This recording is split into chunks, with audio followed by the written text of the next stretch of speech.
Whenever people plan trips or vacations, they're always going to be thinking about what kind of camera they should bring in order to either take photos or capture videos because they want to remember the event.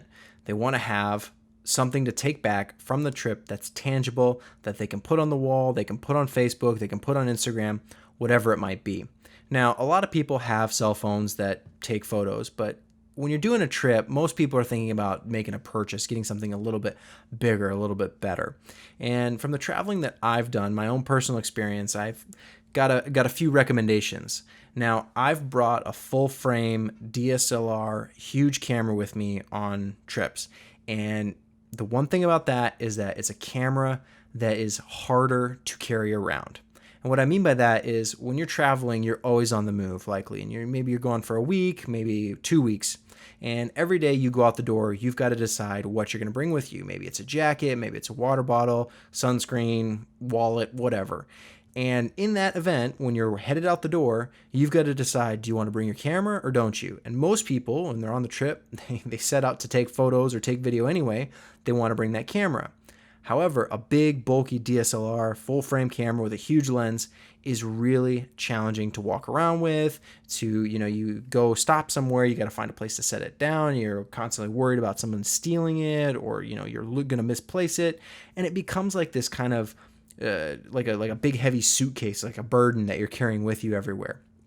And so what I've done is I've actually kind of downgraded, not in terms of quality, but in terms of the size, sensor size and camera size that I take with me. Now, I don't take a point and shoot, a little pocket camera, because in my mind, that's really not going to give you that much of an added benefit over what your phone can probably offer. It might give you a little bit more zoom range, but it's typically not what people think of when they think of like really nice professional photos. If I'm going to go travel somewhere exotic, I want to be able to take photos that are really nice, or video that's really nice. And people usually relate that with, maybe portraits having a nice shallow depth of field, or, really wide shots of landmarks or buildings or what have you.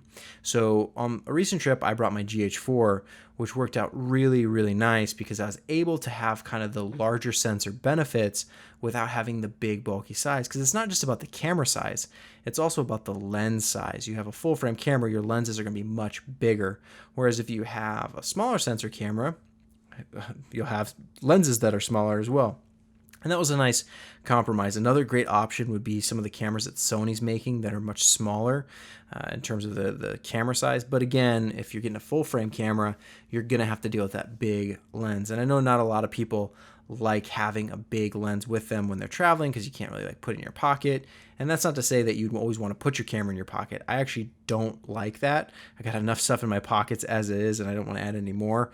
But I want a camera that I can have around my neck. It's not going to feel heavy. It's not going to become that burden, that chore, because what I found is that there are times where you're like, no, I'm just going to leave that camera because we don't need it for this event or this thing. And then you don't have the camera and you end up going with your iPhone or your Android phone or whatever it might be.